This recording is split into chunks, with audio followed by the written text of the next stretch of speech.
Up, I come and sup with him. Look at somebody and tell him, are you preparing for he wants some greens of glory. He wants some macaroni and cheese of a miracle. He wants some chicken of in the church. He wants you to prepare a table for him, because he'll prepare a table for you in the presence of your enemies. And all I have to do is sit down and eat, because he's given me a reserved seat. Yes, and he'll even cause my enemy to prepare my plate. And he's preparing you for the best. So why are you focused on the worst? He's preparing you for the best. Why are you settling for what's negative? I know the polls may say something. I know they may have counted you out. I know they may be saying certain things about the race of life that you're running in. But as long as I've got King Jesus, every setback is a setup for my greatest comeback. You got to go beyond your natural sight and seek to gain spiritual insight. You got to look beyond your eyes, because they are disguised by the natural. But insight, faith, and vision is supernatural. And what God will do, he will step in the circumstance of your natural and do something super.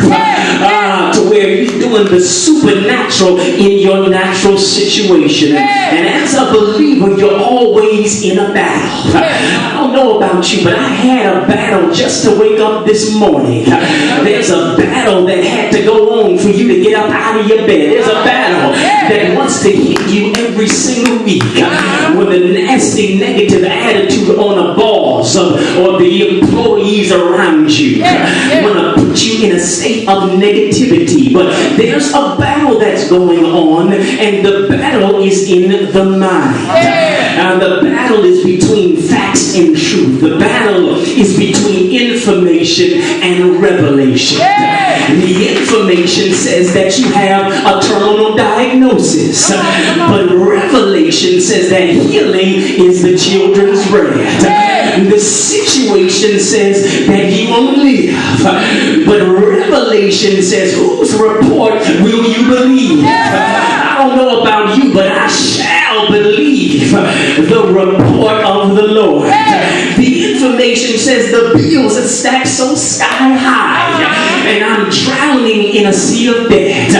But the revelation says that my God shall supply all of your needs according to his riches and glory. Well, just ask somebody, what you gonna believe? You gonna go by information in your situation, or are you gonna go by revelation for manifestation?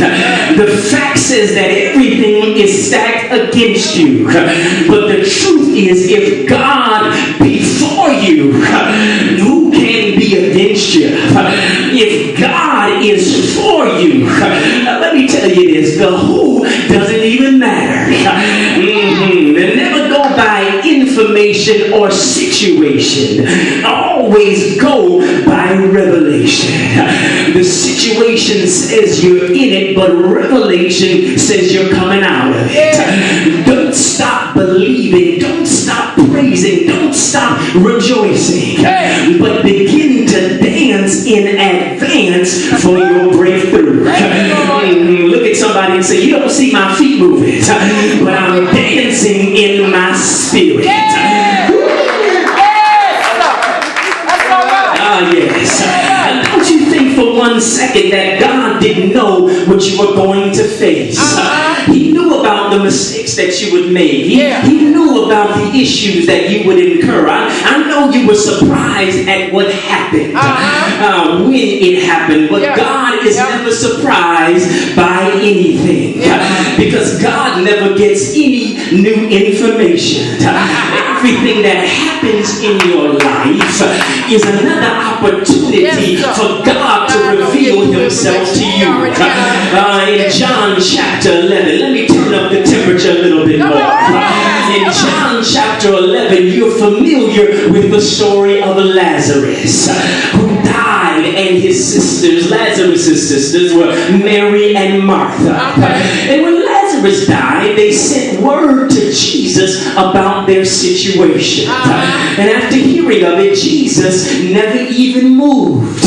But the record says that he stayed 2 days in the same city. And said, this sickness is not unto death, because I'm getting ready to get some glory from your story. Jesus even said this, and you'll find it, John chapter 11. He said, Lazarus is dead, and I am glad. I don't know about you, but that scripture got under my skin a little bit. And that scripture rubbed me the wrong way. Because yes, you, Jesus, thou son of David, how could you say something so insensitive that Lazarus is dead and you are glad? You should be moaning and groaning, crying and complaining, wailing a little bit over this life that was lost to death. Because number one, Lazarus is your friend. Secondly, Mary and Martha have been waiting on you for days and now you're late. Jesus on CP time, y'all. Number three, you have the nerve to make a snide remark like that. Who do you think you are? Jesus is the best. Jesus, is this the best press release that you can give us? You glad Lazarus is dead? See, the fact of the matter is, Jesus is not concerned about being politically correct.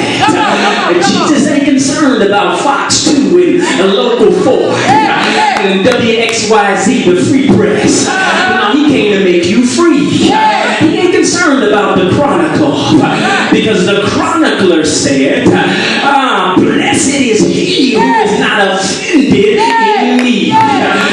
Yes, if I'm going to get a blessing, now I might have to be offended. Because when Jesus finally arrived, yes, Martha spoke out of her flesh. Have you ever been so rash that you spoke out of your flesh? That you just acted out of your flesh? And then you said, what me, really? I don't know what was going on. I didn't mean to cuss him out like that. Y'all just pray for me one minute. Jesus, if you would have been here, my brother would not have died. How many times have you felt God forsaken? How many times have you been left for dead, as you thought, by the Lord himself? Where were you when my heart was rent in two? Where were you when I was sending up the word for my son? Caught up in the game, caught up in the drug life. Where were you when I was broken? See, when you go by sight and situation, all you'll see is that Lazarus is dead. But Jesus said he's only sleeping. There's a deeper truth to this, and that is Jesus is saying, I'm glad that Lazarus is dead, so I can give you some fresh revelation. And here it is, since he's dead, this is what I want you to do. Please believe that I am the resurrection and the life. He that believeth on me, though he were dead, yet shall he live.